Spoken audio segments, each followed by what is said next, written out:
দেবেশ ঠাকুরের লেখা ভারতবর্ষ।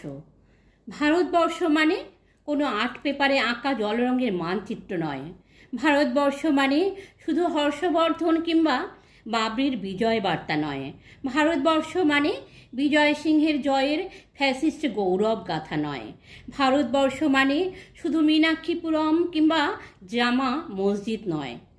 ভারতবর্ষ মানে নেহেরুজির বংশানুবৃত্তি কিংবা জিম্মা সাহেবের অলিখিত শ্বেতপত্র নয়।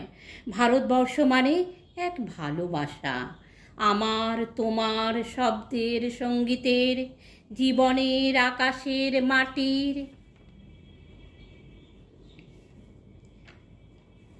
আমাদের প্রাইমারি স্কুলে পলুখা সাহেব সাদা দাড়ি, মাথায় ফেজ ড্রিল করাতেন আমাদের।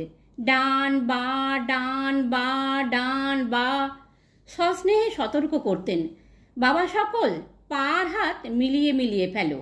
কলুখা সাহেবের গোয়ের মাটিতে আজ ফেরেস্তার হাসি ভারতবর্ষের চিরাগ হয়ে জ্বলছে। রুদ্রমিয়ার হাতের কর্ণিকে শিব মন্দিরের গায়ে কত ফুল কাটা, আর তার জোগাড়ে হয়ে মশলা মাখছে ঈশান বাউরি। নিয়ামত শেখ আর গোকুল মাহাতো এক পাটাতনে ধান ঝাড়ে। সোনালি গোবিন্দভোগে খামারে ঠিকরে পড়ে সোনালি আলো। পদন মাঝি দাঁড় টানত যুবতী গঙ্গায়, বৈঠা ধরত হসিনুর মাঝি। সামলে চলো মাঝি, ছামুতে কাঁচা খাঙির গাং, চোরাবালির চর আর ঘূর্ণিজলার ঘাট। আমার ভারতবর্ষে কোনো গেরুয়া রাজনীতিবিদ কিংবা ইমামের নির্দেশিকা নেই।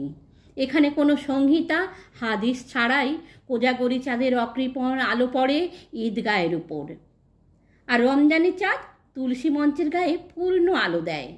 আমার ভারতবর্ষ মানে রবি ঠাকুরের মধ্যে নজরুল, রবিশঙ্কর আর আলী আকবরের যুগলবন্দি, গণেশ পাইনার মকবুল ফিদার রঙিন ছবি। আমার ভারতবর্ষ মানে লালন ফকিরের গান।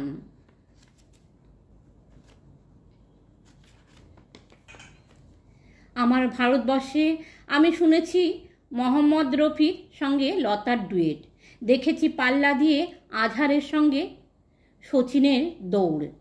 খেলার মাঠের প্রান্তে দাঁড়িয়ে শুনেছি নঈমুদ্দিনের তদারকির চিৎকার, বিজয়ন, আকিল, কুলজিৎ, বাইচুং, মাঠটাকে আরো বড় করো, মাঠটা দিন দিন ছোট হয়ে যাচ্ছে। আমাদের মাঠটা দিন দিন ছোট হয়ে যাচ্ছে, মাঠটাকে আরো বড় করা দরকার। আমাদের মাঠটাকে আরো বড় করা দরকার, অনেক অনেক অনেক বড়। নমস্কার।